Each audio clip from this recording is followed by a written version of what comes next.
अस्सलाम वालेकुम नाज़रीन। इस एपिसोड के शुरुआत में हम देखते हैं बोरसा में अलाउद्दीन सुल्तान से पूछता है, सुल्तान क्या आपको लगता है कि इस सब के पीछे फ्लावियोस और अस्पोर्चा हैं? सुल्तान कहते हैं उनका मकसद एज़निक है, मुझे उन पे शक है जिनका किबला एक। दूसरी तरफ साहिल पे दमीर खान नक्शे की जानिब देख रहा होता है कि इसलिए में अस्पोर्चा काला जोगा पहने वहाँ पहुँचती है। दमीर खान आगे बढ़ते हुए हाथ उसकी जानिब बढ़ाता है और कहता है खुश आमदीद, तशरीफ लाइए। फिर वो सब नक्शे के सामने जा खड़े होते हैं और दमीर खान मजीद कहता है, आप जरमियान उगलो महमद बे और एरितना को पहचानते होंगे, आपकी ख्वाहिश के मुताबिक हम मिले हैं। महमद बे और एरितना बे भी दमीर खान के साथ मौजूद होते हैं। शहजादी अस्पोर्चा कहती है, मैं जानती हूँ कि बोरसा में बगावत की आग आप लोगों ने भड़काई है। दमीर खान कहता है अल्हम्दुलिल्लाह। अस्पोर्चा कहती है, और जबकि हमारा मुश्तरका मसला उरहान और वो खुद मुख्तारी है जो वो सरदों पे कायम करना चाहता है, तो मैं कहती हूँ कि हमारे मुत्तहिद होने का वक्त आ गया है। दमीर खान पूछता है, अगर हम आपके साथ मुत्तहिद हुए तो हमारा इसमें क्या फायदा होगा? शहजादी अस्पोर्चा कहती है, जिस तरह उरहान ने बीगा में आपकी बंदरगाहों पे नजरें जुमा रखी हैं, वैसे ही उसने हमसे गैमली की बंदरगाह मांगी है, और अगर हम मुत्तहिद ना हुए तो वो किसी न किसी तरह ये बंदरगाहें हमसे छीन लेगा और उसके बाद का अंजाम मालूम है। तो दमीर खान कहता है, वो समुद्रों पे हमारी हुक्मरानी खत्म करना चाहता है, फिर वो कदम बा कदम हमारी जमीनों पे कब्जा कर लेगा। अस्पोर्चा कहती है, दमीर खान बे वो दिन दूर नहीं जब आपकी बारी भी आएगी। महमद सरदार पूछता है, आप इस इत्तेहाद में अपना कितना हिस्सा डालेंगी, ये खुल के बताएं। शहजादी अस्पोर्चा कहती है, मैं उरहान से लड़ने के लिए पहले ही कार्रवाई शुरू कर चुकी हूँ। ये सुन के रितनाबे, महमद और दमीर खान बहुत खुश होते हैं। दूसरी तरफ बोरसा के पास ही एक मस्जिद की तामीर का काम जोरों शोर से जारी होता है। मेमार कामकाज का जायजा ले रहा होता है। आगे बढ़ते हुए सुल्तान कारा खलील से कहते हैं, जिनका नुकसान हुआ है उनकी तलाफी शाही खजाने से की जाए। ये कहते साथ ही सुल्तान मेमार के पास पहुँचते हैं जो उन्हें खुशामदीद कहता है। सुल्तान उससे कहते हैं, तुम्हारी परेशानी क्या है मेमार? तो मेमार कहता है, सुल्तान मेरा गम अपने लिए नहीं बल्कि आपके लिए है। कहते हैं ना कि मेमार सिर्फ पत्थर की इमारत बनाने वाले को नहीं कहते, असल मेमार वो सुल्तान होते हैं जो रियासत की बुनियाद रखते हैं। मैंने जो बनाने की कोशिश की वो महज लकड़ी की 2 बंदरगाहें हैं, अगर दबा हुई तो मैं दोबारा बना लूंगा। अल्लाह आपकी इस बनाई हुई रियासत की इमारत को कायम रखे।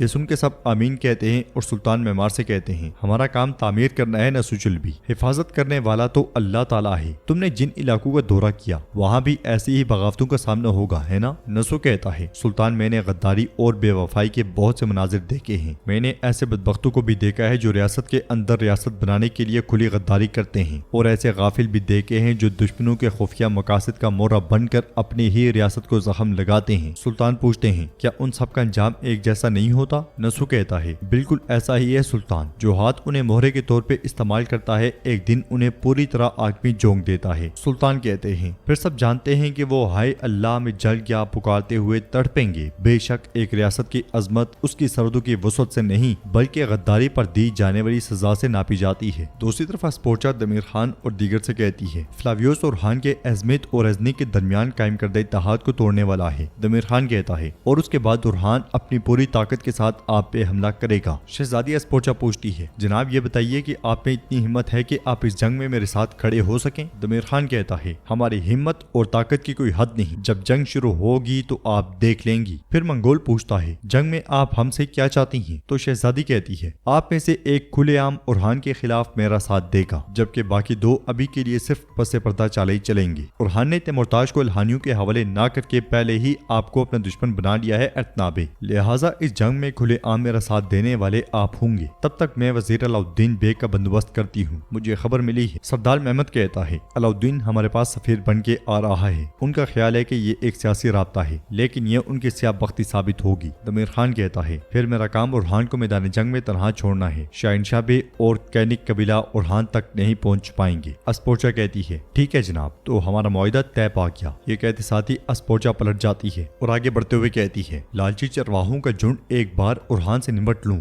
फिर तुम्हारी बारी भी आई। ये कहते साथ ही वो चली जाती है। दमीर खान भी मुस्कुराते हुए पलटता है तो महमद कहता है, ये औरत जिस तरह से देख रही है ये उरहान के बाद हमारे लिए भी आफत बनेगी। ये मत कहना कि मैंने बताया नहीं था। दमीर खान कहता है, पहले उरहान का काम तमाम करते हैं, फिर अस्पोर्चा को भी सलाम कहेंगे। अब वक्त आ गया है कि हम एक और सरदार को भी अपने साथ शामिल करें। महमद कहता है, शाहिनशाह भी अगर खुशी से ना माना। दमीर खान उसकी बात आगे बढ़ाते हुए कहता है, तो फिर तलवार के जोर पे मनाया जाएगा। ये कहते साथ ही वो सब बहुत खुश होते हैं। उधर हम देखते हैं कि जंगल में जेर कुतई सामान की घोड़ा गाड़ियों के साथ मौजूद होता है और सामान वहीं पे उतारा जा रहा होता है। जेर कुतई कहता है, हम अपनी चौकी यहाँ पे कायम करेंगे, खेमे तैयार करें और पहरेदारों को आसपास तैनात करें। इसलिए में एक सिपाही घोड़ा दौड़ाता हुआ वहाँ पहुँचता है। वो घोड़े से उतरता है तो जेर कुतई उससे पूछता है, है गैमली के क्या हालात हैं। जो हमें सिपाही कहता है वो दमेर जेलर गांव को खाली करवा रहे हैं। पुरानी किलाबंदी की लाइन पे मोर्चा बंदी करवाई जा रही है। जिरकुताई कहता है मतलब अस्पोजा अपनी तरफ से हिफाजती इकदाम उठा रही है। सिपाही कहता है वो पुलों पर पहरा दे रहे हैं। वो दोबारा वहां में से सिपाही भर्ती कर रहे हैं। जिरकुताई कहता है जाहिर है वो अपने जख्मों के भरने का इंतजार नहीं करेंगे। हम उनके हर कदम पे नजर रखेंगे। मुझे खबर देते रहना। उनके हरकत में आने से पहले हम उन पे टूट पड़ेंगे। ये सुनते साथ ही सिपाही वहां से चला जाता है। जिरकुताई वहां मौजूद सिपाहियों से कहता है सिपाहियों जब वो जाल बिछाएंगे तो हम उनका शिकार करेंगे। दूसरी तरफ से फ्लावियोस भी अपने सिपाहियों के साथ बुलंदी पर पहुंचता है और जिरकुताई को सिपाहियों के साथ देखते हुए कहता है ओरहान ये जंग तुमने खुद मांगी थी। बोरसा में पकड़े जाने वाले गद्दारों पर कोड़े बरसाए जा रहे होते हैं। फांसी का फंदा भी तैयार होता है। सब लोग वहाँ जमा होते हैं कि अगले लम्हे सुल्तान भी वहाँ पहुँच जाते हैं। सुल्तान को देखते साथ ही सब लोग आदाब बजा लाते हैं। फांसी घाट पे आते हुए सुल्तान कहते हैं ऐ बोरसा के मुसलमान और गैर मुस्लिम बाशिंदों, जब रियासत का सुल्तान होने के नाते मेरी गर्दन भी इंसाफ के सामने बाल से ज्यादा बारीक है, तो जो कोई फितने को हवा देगा और इंसाफ अपनी रियासत के बजाय अपनी तलवार से चाहेगा उनका जाम यही होगा। गद्दारों पे दर पे कोड़े बरसाए जा रहे होते हैं। सुल्तान के इशारे पे गले में फांसी का फंदा भी डाल दिया जाता है। मौत का खौफ तारी हो जाता है और सुल्तान के इशारे पे तख्ता खींच लिया जाता है। रियासत में बगावत करने पे उस शख्स को फांसी दे दी जाती है। ये देखते हुए लोग सुल्तान उरहान जिंदाबाद, सुल्तान उरहान जिंदाबाद के नारे लगाते हैं। सुल्तान फांसी घाट से उतर के जाने ही लगते हैं कि एक सिपाही वहां पहुंचता है। सुल्तान उस सिपाही यानी कि हमजा से कहते हैं हमजा तुम जो कराची में हमारी आंखें और कान हो, बताओ क्या सूरत हाल है। जवाबन हमजा कहता है सुल्तान कराची के सरदार ने सरहदों पे फौज भेजनी शुरू कर दी है। सुल्तान पूछते हैं सिर्फ इसलिए कि हमने उनसे बंदरगाह मांगी, क्या वो इतने डर गए? इसलिए में दरसुन वहाँ पे आता है तो हमजा उसे देख जाता है और एकदम से कहता है सुल्तान ये करा से ओगलो दरसुन यहाँ क्या कर रहा है। दरसुन को देख के सुल्तान एकदम से पूछते हैं तुम क्या कह रहे हो हमजा? हमजा कहता है सुल्तान ये दमीर खान का भाई है। ये सुनते साथ ही सुल्तान, हलीमा और बाकी सब भी हक्के बक्के रह जाते हैं। दरसुन भाग पड़ता है, हलीमा उसके पीछे जाती है और सुल्तान के हुक्म पे सिपाही भी उसका पीछा करते हैं। भागते हुए दरसुन हलीमा के सामने एक रुकावट गिरा देता है। हलीमा उसके पीछे भागते हुए चिल्ला कर कहती है दरसुन दरसुन मैंने कहा रुक जाओ रुक जाओ, दरसुन भागो मत रुक जाओ। मगर दरसुन नहीं रुकता और बर्क रफ्तारी के साथ भागता ही चला जाता है। हलीमा भी तेज रफ्तारी के साथ उसके पीछे भागती है। दरसुन भागते हुए रास्ते में रुकावटें गिरा रहा होता है। हलीमा उसके पीछे पीछे होती है और सिपाही भी ताकुब जारी रखते हैं। काफी देर तक पीछे भागने के बाद हलीमा एक तरफ से निकलती है और एक थैली दरसुन के मुंह पे मार देती है। दरसुन दीवार के साथ जा लगता है और हलीमा उस पर टूट पड़ती है। उसे जमीन पे गिराकर उससे पूछती है सच बताओ क्या तुम कराची सरदार के बेटे हो?